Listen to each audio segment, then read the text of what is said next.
We are continuing here in the explanation of Qatrun Nada.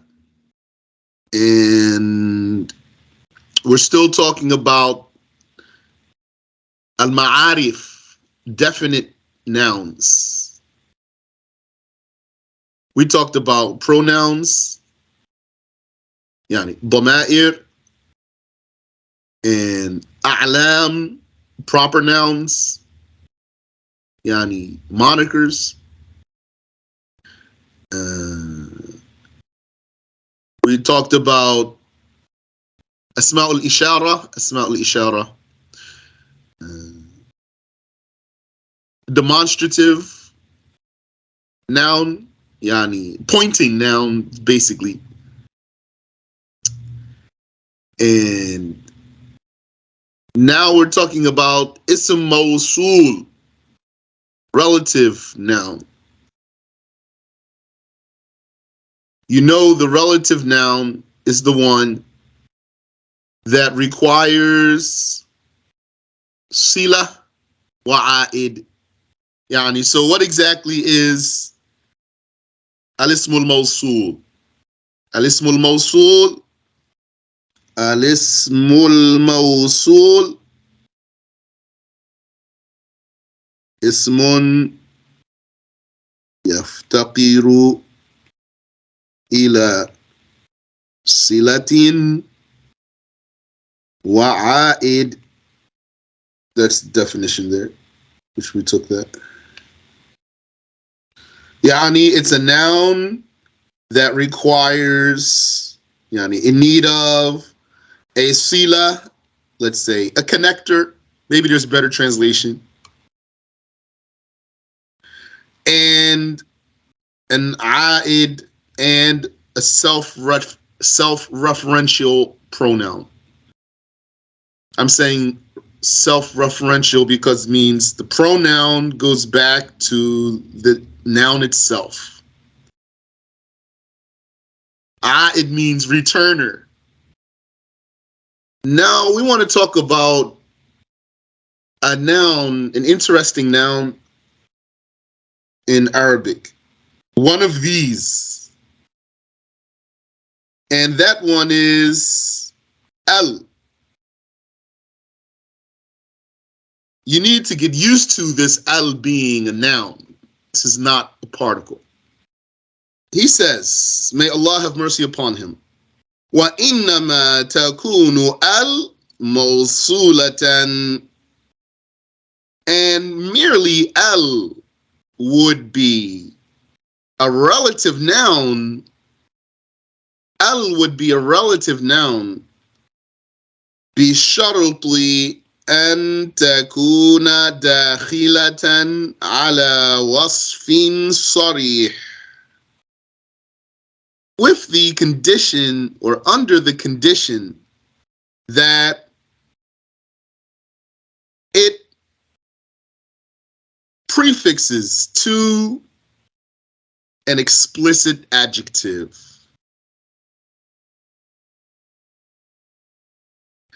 With the condition that it prefixes to an explicit adjective. Attaches to the front of. لِغَيْرِ تَفْضِيل, an adjective that's not the superlative. Not a superlative. وَهُوَ ثَلَاثَةٌ, and that's three things. Ismul fa'il, the name of the doer. The name of the doer, meaning the pattern for the doer.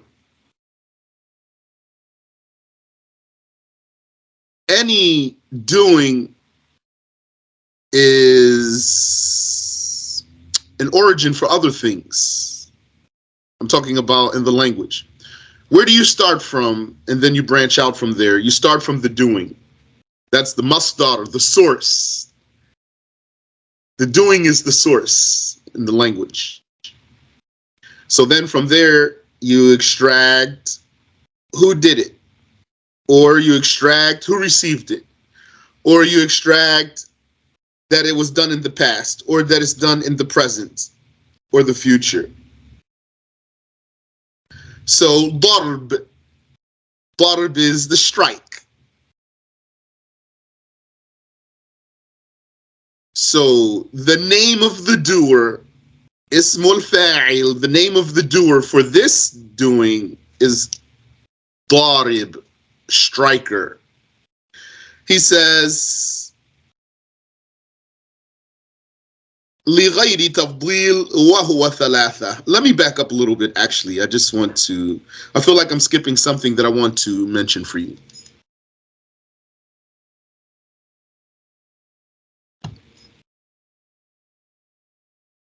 Okay, he says, starting at the top of this paragraph, وإنما تكون الموصولة بشرط أن تكون داخلة على وصف صريح.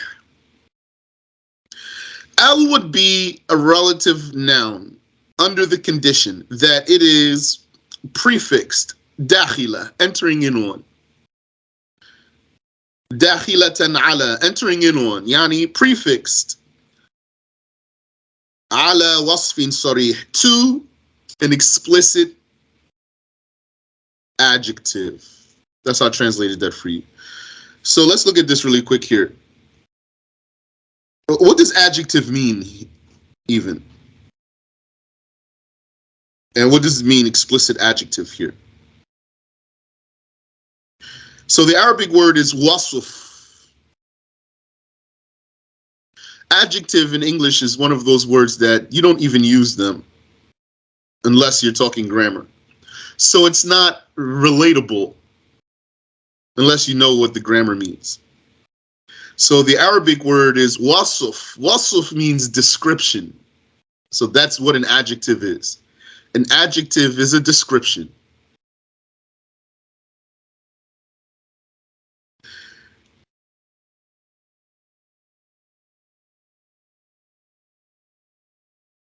And there are many types of adjectives in Arabic language.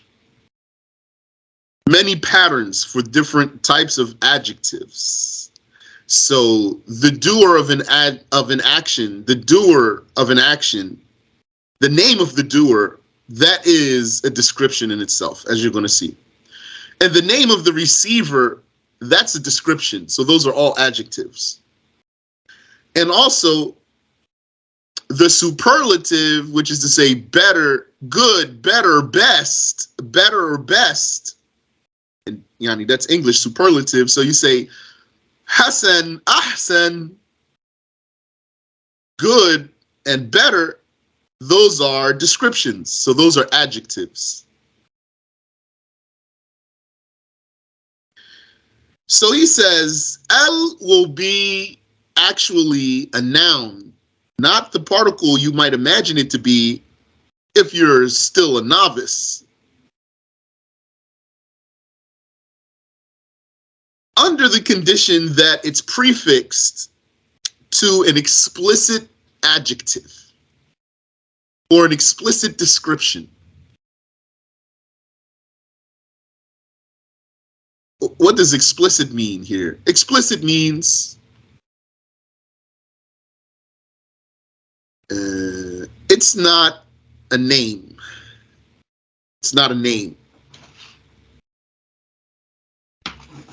Meaning, explicit here means it's just being used as an adjective.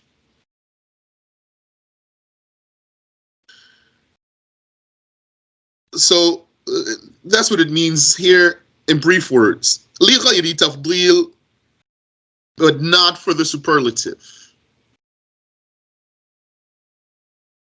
Not for the superlative. So he says, وهو ثلاثة, and that's going to be three adjectives. Ismul fa'il, the name of the doer. That's an adjective. Kal-darib, like al-darib, al-darib, the striker. But really it means the one who strikes. So basically, you want to look at the issue of the translation here. Either you're going to translate L here as a particle, then you're going to say the. Although the English word the, as far as I know, it's not a noun or used as a noun. Yani, in other words, I don't know any equivalent to this L here. This L looks just like L, which is the particle for definiteness. It looks like it, and it functions like it too, because it's going to make this word darib not have a tanween. But it's not L, so you can't be confused here. Not L, the particle. So in the translation, you basically have two choices. You could translate L as the,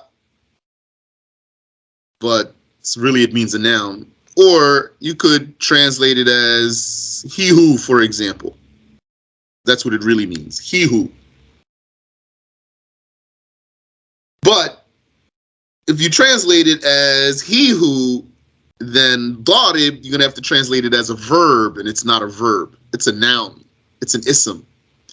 The adjective in Arabic is really a type of noun. That's why I avoid the word noun, and I use nominal.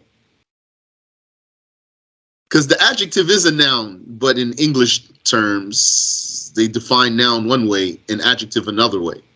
And they put them in two different categories. So the word darib is not a verb. If you translate L as he who, you'd have to translate darib as a verb, and you'd say strikes. He who strikes.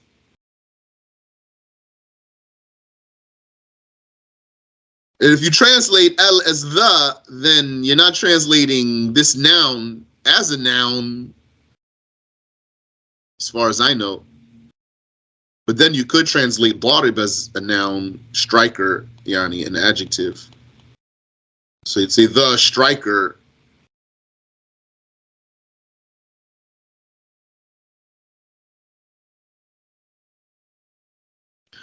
So is that clear, or do you have a question? If you have a question, ask me, please, so that we don't keep going forward here. I don't want to build on that. It's not clear for you.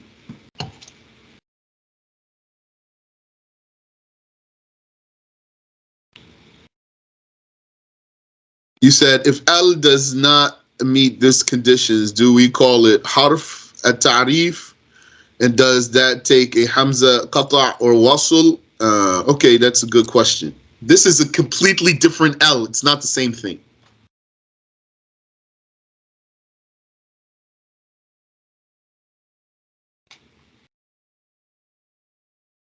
So you might say it the way you said it. If L doesn't meet this condition, then is it like L is it the harf of ta'rif? Thing is, this L is always going to only just meet this condition, because this L is exclusive to the name of the doer and the name of the receiver and whatever else he might mention for us here. So it's completely different L. This is a noun. Yani, take that L off of darib, then khalas. It's like it's nothing. Because it only works with that type of word, with that sifa. Sifa sariha.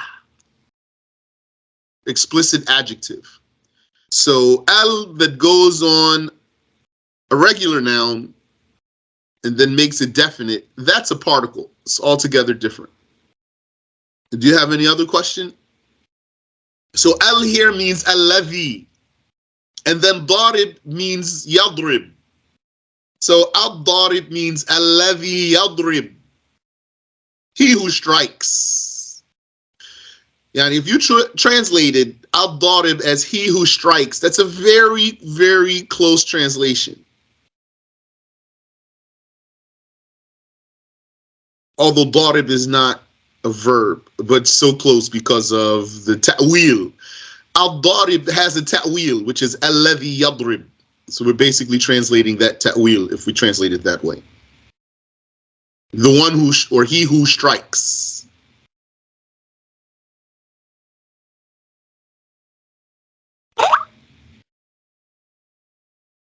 An example to distinguish from what? Let's see what the author has, inshallah ta'ala. Let's keep going really quick. Inshallah, it'll come clear.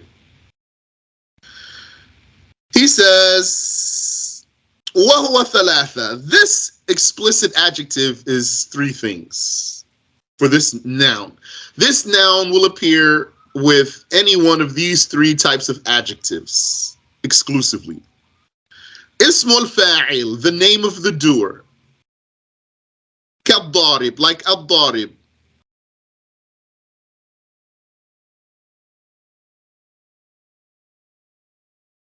Wasmul maf'ul, the name of the receiver.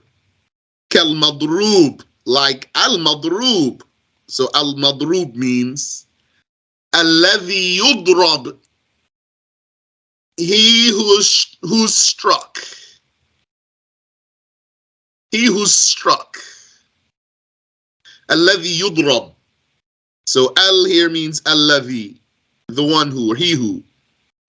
Madrub here means yudrab, struck, receiver. Alladhi yudrab.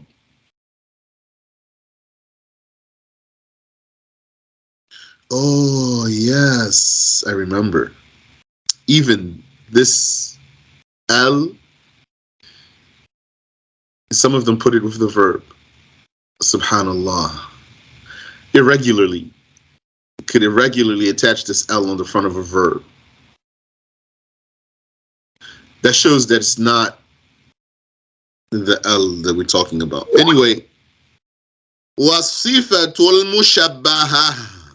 And the third one, the third type of adjective is one called as-sifatul mushabbahatu bismil fa'il. As-sifatul mushabbahatu bismil fa'il. It means the adjective that resembles the doer. The name of the doer. The adjective that resembles the name of the doer.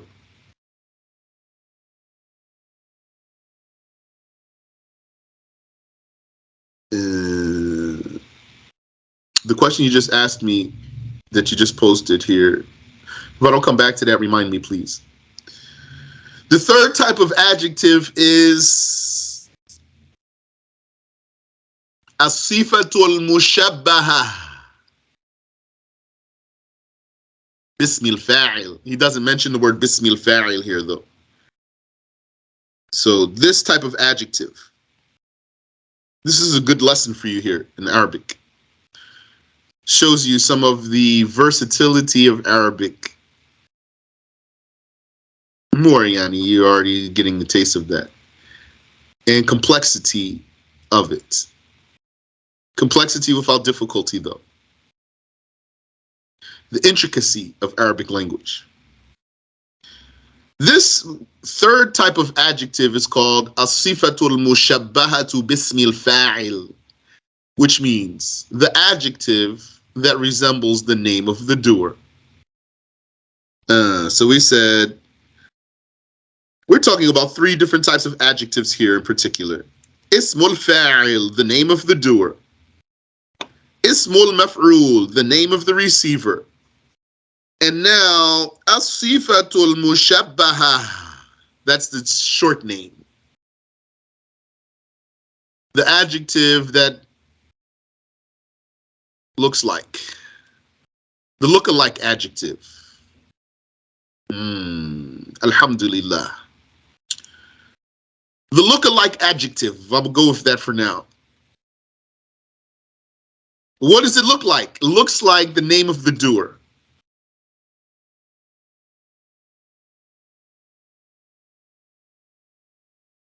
Al-Hasan, like this one. Al-Hasan, like Al-Hasan.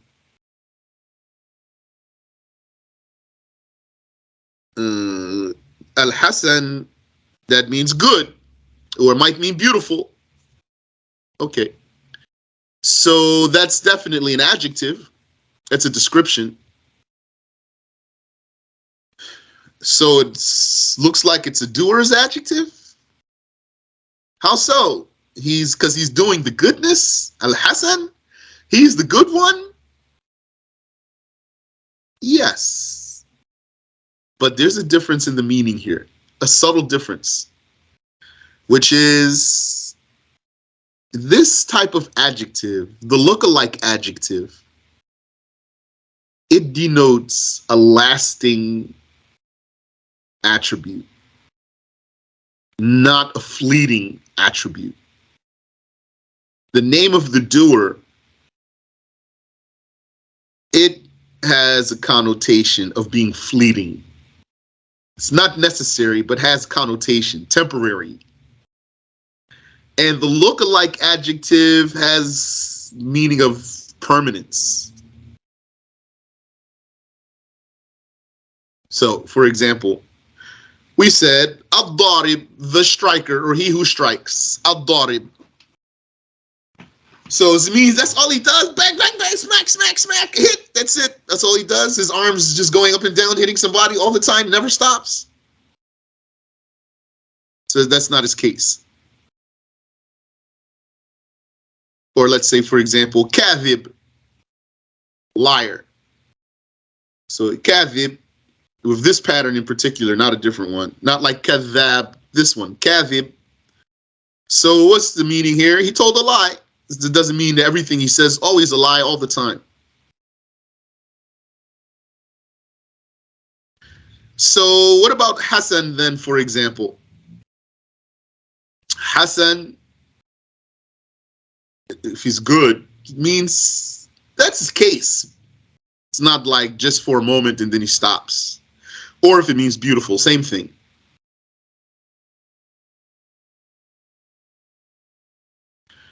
Because one wouldn't usually just be beautiful for some minutes, for example, and then he'll stop being beautiful, he or she. So it's lasting attribute. And for this reason, some scholars said the names of Allah that are adjectives are this category. They said the names of Allah that are adjectives are sifa mushabbaha, look-alike adjective, with this meaning of permanence, in other words, because Allah does not change. So Ibn Hisham is saying, and this noun that's al, it attaches to this type of adjective also. MashaAllah. This is nice. Many benefits here in this paragraph for us. Yani, we're learning about here al. We're talking about whether it's a particle or it's a noun. And we're learning about adjectives here, different types. And we're learning about the names of Allah Ta'ala.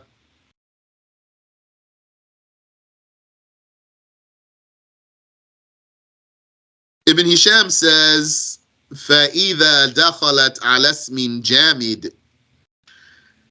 So, therefore, if al prefixes to a frozen noun, كالرجل, like رجل,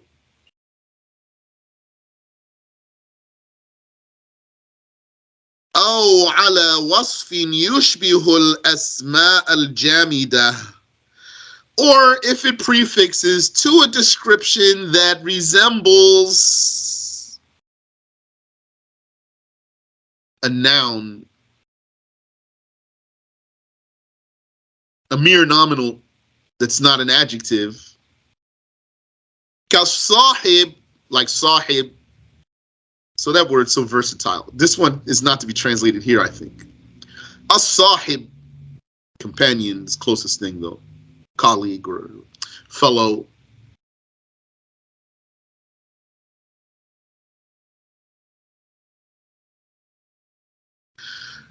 أو على وصف التفضيل, or if this al prefix to a superlative, kal afdal, like al afdal, the better, wal a'la, and al a'la, the higher or highest. Yani afdal means better or best.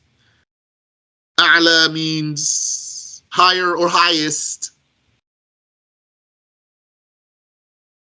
فهي حرف تعريف, then it's going to be a definitive particle. A definitive particle. So really then,